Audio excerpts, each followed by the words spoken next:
الرحمن الرحیم. آپ سب کو نیا سال مبارک ہو. کیوں اتنے خوف زدہ ہیں؟ کیا نئے سال کی مبارک نہیں دی جا سکتی؟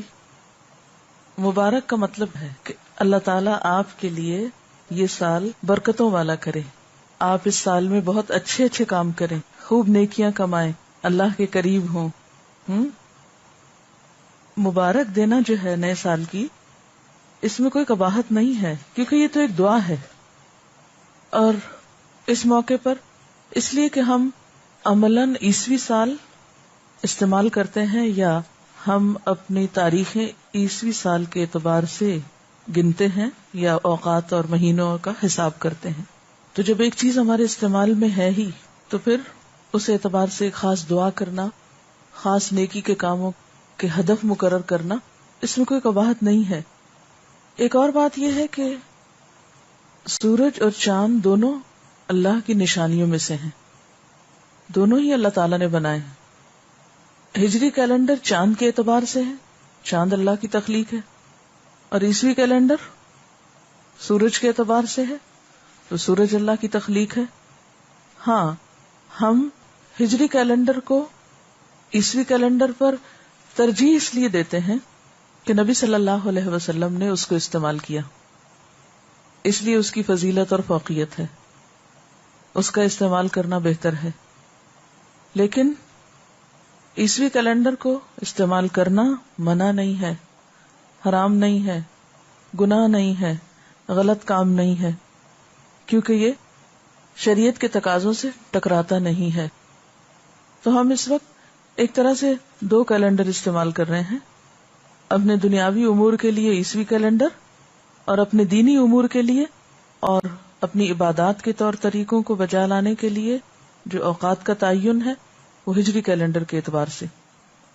بس افسوس کی بات یہ ہے کہ ہمیں محرم، ربیع الاول، رمضان اور حج کے علاوہ باقی مہینوں کی یاد نہیں رہتی، اور باقی مہینوں میں یہ بھی پتہ نہیں ہوتا کہ تاریخ کون سی ہے. اس حد تک غفلت درست نہیں، اس حد تک بے نیازی اچھی نہیں. اس کے لیے کیا ضروری ہے کہ ہم کیا کریں؟ دونوں تاریخیں یاد رکھا کریں یا رکھنے کی کوشش کیا کریں. تو میرے خیال ہے کہ اس سال سے اگر ہم دونوں تاریخوں کا استعمال شروع کر دیں اور جہاں تاریخیں لکھی جائیں یا کہیں بھی ایک جگہ، تو ریمائنڈر کے طور پر کسی سافٹ بورڈ پر یا کسی بھی جگہ ایک تاریخ کے ساتھ دوسری کا بھی ذکر کر دیا جائے تاکہ ہمیں یاد رہے. اگر ہم کچھ سنتوں کو فالو کرنا شروع کر دیں تو میرے خیال ہے کہ ہجری کیلنڈر پھر فراموش نہیں ہو سکتا، بھول نہیں سکتا. مثلا نبی صلی اللہ علیہ وسلم ایام 20 کے روزے رکھا کرتے تھے، یعنی ہر مہینے کے 3 چمکدار راتوں کے جو دن ہوتے ہیں اگلے، وہ ایام 20 کہلاتے ہیں، 13، 14 اور 15. تو اگر ہم اس سنت پر عمل کرنے لگے تو انشاءاللہ ہمیں ہجری کیلنڈر جو ہے وہ بھولے گا نہیں. وقت کا جو تعین ہے وہ رات، دن اور سورج چاند کے اعتبار سے ہوتا ہے، اور ان چیزوں کو اللہ تعالیٰ کی نشانیاں قرار دیا گیا ہے کہ یہ اللہ کی نشانیوں میں سے ہے. قرآن پاک میں اللہ تعالیٰ فرماتے ہیں یولج اللیل فی النہار ویولج النہار فی اللیل وسخر الشمس والقمر کل یجری لاجل مسمی، کہ اللہ تعالیٰ رات کو دن میں اور دن کو رات میں داخل کر دیتا ہے، اور اس نے سورج اور چاند کو مسخر کر رکھا ہے، ہر ایک ایک وقت مقرر تک کے لیے چلا جا رہا ہے یا چل رہا ہے.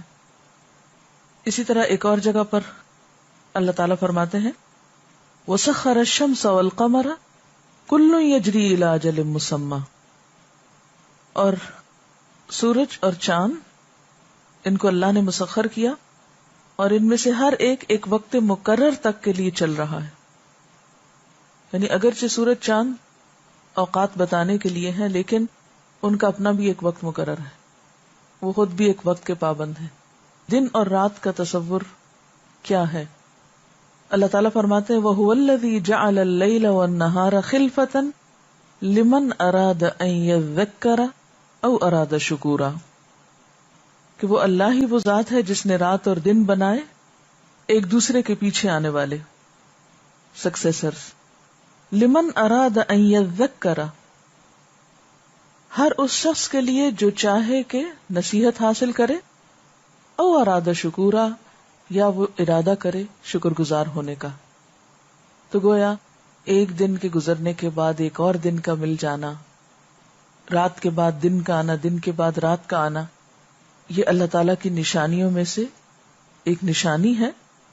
اور پھر ان میں ایک بہت بڑا سبق ہے، لمن اراد ان یذکر، اور دوسرا یہ کہ شکر گزاری کا مقام ہے کہ ہر روز جب ہمیں ایک نیا دن ملے اور زندگی میں ایک سال کے بعد ایک اور سال کا اضافہ ہو، تو ہمیں اس موقع پر اللہ تعالی کا ذکر بھی کرنا چاہیے اور اس کا شکر بھی بجا لانا چاہیے. ذکر اور شکر کا احسن ترین طریقہ کیا ہے کہ انسان سب سے پہلے اپنی عبادات میں پابندی اختیار کرے. ہر مہینے کے آغاز کا حساب رکھنے اور سالوں کا حساب رکھنے کے لیے جو کہا، تو اس میں نیت اور ارادہ کیا ہونا چاہیے کہ انسان اپنے فرائض کو ادا کرے. یعنی دن اور رات میں جب تبدیلی ہوتی ہے تو نمازیں، اسی طرح مہینوں کی تبدیلی میں زکوٰۃ، روزہ، حج. تو ایک مومن کا وقت کے ساتھ جو تعلق ہے، اس میں سب سے پہلا کام دن اور رات کی تبدیلی میں یا گھنٹوں اور لمحوں کے گزرنے میں جس چیز کی فکر اور جس چیز کا خیال رکھنے کی ضرورت ہے، وہ عبادات کے اوقات ہیں. اور ان میں خصوصی طور پر دن اور رات میں 5 نمازیں، اور مہینوں کی تبدیلی میں روزہ، زکوٰۃ اور حج. اگر آپ نیکی میں دور تک جانا چاہتے ہیں تو تنہا نہیں جا سکتے. لوگوں کے ساتھ تعلق، اکٹھے مل کر رہنا اور اکٹھے نیکی کے کام کرنے، یہ بے حد ضروری ہے. کیونکہ جب آپ لوگوں سے ملتے جلتے ہیں ان کی تکلیفوں کے باوجود، تو آپ اچھے لوگوں سے بھی سیکھتے ہیں، برے لوگوں سے بھی سیکھتے ہیں. آپ اچھوں کی تلاش میں نکلے، اگر راستے میں برے مل جائیں تو ان کی برائی بھی ہو سکتا ہے آپ کو نیکی پہ جما دے، اگر آپ کے اندر پہچان والی نظر ہوگی تو. پھر آپ نکلیں اور حرکت کریں لوگوں کی مدد کے لیے. کوئی بیٹھ کے اٹھ نہیں پا رہا، کسی کی کتاب گر گئی، کسی کا قلم چھوٹ گیا، چھوٹے چھوٹے کاموں میں دوسروں کی مدد. اپنی شخصیت کو ہر دم، ہر لمحہ خدمت کے لیے تیار رکھیں کہ چھوٹی چھوٹی چیزوں میں راہ چلتے کسی نہ کسی کی کچھ نہ کچھ مدد. یعنی گھر میں کچھ ہے تو وہاں سے دے دیا، پیسوں سے مدد کر دی، سفارش کر دی جا کے کہ یہ شخص اس چیز کا ضرورت مند ہے، اس کی مدد کر دو. کہ من نفس عن مؤمن کربتا من کرب الدنیا نفس اللہ عنہ کربتا من کرب یوم القیامہ. جس نے کسی مومن سے دنیا کی مصیبتوں میں سے کوئی مصیبت ہٹا دی، اللہ تعالیٰ اس کی قیامت کی تکلیفوں میں سے کوئی تکلیف ہٹا دے گا. اور پھر من کان فی حاجت اخیہ کان اللہ فی حاجتہ، جو اپنے بھائی کی حاجت میں ہوتا ہے، اس کی ضرورت پوری کرتا ہے، اللہ اس کی ضرورت پوری کر دیتا ہے. اور لوگوں کی ضروریات پوری کرنے کے لیے دل کی وسعت بڑی ضروری ہے کہ آپ کا دل بڑا ہو. اور یہ ضروریات صرف ان لوگوں کی پوری نہ کی جائیں جو آپ کے آس پاس ہیں، جو آپ کو اچھے لگتے، کوئی بھی ہو، اس سے کوئی فرق نہیں پڑتا کہ وہ کون ہے. کیوں؟ اس لیے کہ آپ کسی شخصیت کی مدد تو نہیں کر رہے، کسی نام کی مدد تو نہیں کر رہے. آپ کس کی مدد کر رہے ہیں؟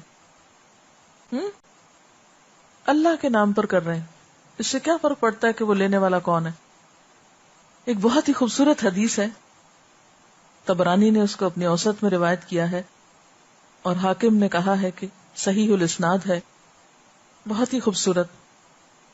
نبی صلی اللہ علیہ وسلم نے فرمایا، وَلَأَن يَمْشِي أَحَدُكُمْ مَعَ أَخِيهِ فِي قَضَاءِ حَاجَتِهِ، تم میں سے کوئی شخص اپنے بھائی کے ساتھ اس کی ضرورت پوری کرنے کے لیے چلے، یعنی کسی کی مدد کے لیے جب تم میں سے کوئی نکلتا ہے، وَأَشَارَ بِإِصْبَعَيْهِ، اور آپ نے اپنی 2 انگلیوں کے ساتھ اشارہ کر کے سمجھایا کہ اس کا یہ عمل افضل ہے، بہتر ہے، من ان یعتکف فی مسجدی ھذا شہرین، میری اس مسجد یعنی مسجد نبوی میں 2 مہینے اعتکاف میں بیٹھنے سے زیادہ افضل ہے اجر کے اعتبار سے. تو یہ ہے وقت کا استعمال. پھر اسی طرح نیک لوگوں کی مجلس تک جانے کی کوشش، نیک لوگوں کی مجلس تک پہنچنا، کیونکہ انسان تنہا تو اس کو پتہ ہی نہیں چلتا کہ اس نے اچھا کیا یا برا کیا جب تک اس کے سامنے کوئی مثال نہ ہو. نبی صلی اللہ علیہ وسلم نے 5 باتوں کا حکم دیا، جن میں سے ایک کیا تھی؟ لوگوں کے ساتھ اکٹھے رہنا، لزوم الجماع. امام اوزاعی کہتے ہیں کہ 5 چیزیں جن کی صحابہ کرام بہت حفاظت کرتے تھے یا جن کا اہتمام کرتے تھے، ان میں نمبر 1 لزوم الجماع، اجتماعی زندگی اختیار کرنا، سب کے ساتھ مل کے رہنا، اکٹھے رہنا، یعنی جماعت کو لازم سمجھنا. نمبر 2 اتباع السنہ، ہر کام میں سنت کی پیروی. نمبر 3 عمارت المسجد، مسجد آباد کرنا. اور نمبر 4 تلاوت القرآن، قرآن کی تلاوت یعنی کثرت سے کرنا. اور پھر نمبر 5 والجہاد فی سبیل اللہ، اللہ کے راستے میں جہاد کرنا. آج آپ دیکھیں انٹرنیٹ پہ جو چیٹ ہو رہی ہے، سب سے زیادہ پاکستان سے، یعنی جو ریشو ہے وہ سب سے زیادہ پاکستان کا نمبر 1 ہے، جہاں کی یوتھ جو ہے وہ چیٹ میں لگی ہوئی ہے. گھنٹوں گھنٹوں لوگ بیٹھے رہتے ہیں کمپیوٹرز پر وقت ضائع کرنے. کبھی سوچیں تو حاصل کیا ہوتا ہے؟ کسی انسان کے پاس بیٹھ کر تو پھر بھی انسان سمجھے، یعنی انسان کو انسان سے ایک انس ہوتا ہے، لیکن ایک مشین کے ساتھ بیٹھ کے جو گھنٹوں گزرتے ہیں اور اس میں اوقات ضائع ہوتے ہیں، نمازوں میں تاخیر ہوتی ہے، حقوق میں کوتاہی ہوتی، فرائض میں غفلت ہوتی. کبھی انسان سوچے تو کیا ہے؟ محض خواہشات نفس کی تکمیل اور وقت کا ضیاع. جب تک ہم اپنا احتساب خود نہیں کریں گے، جب تک ہم خود اپنے ساتھ سچے نہیں ہوں گے، کوئی شخص ہمارے لیے کچھ نہیں کر سکتا. تو اس لیے ہم سب اپنا اپنا حساب کریں. سبحانک اللہم و بحمدک، اشہد ان لا الہ الا انت، استغفرک و اتوب الیک. والسلام علیکم ورحمۃ اللہ وبرکاتہ.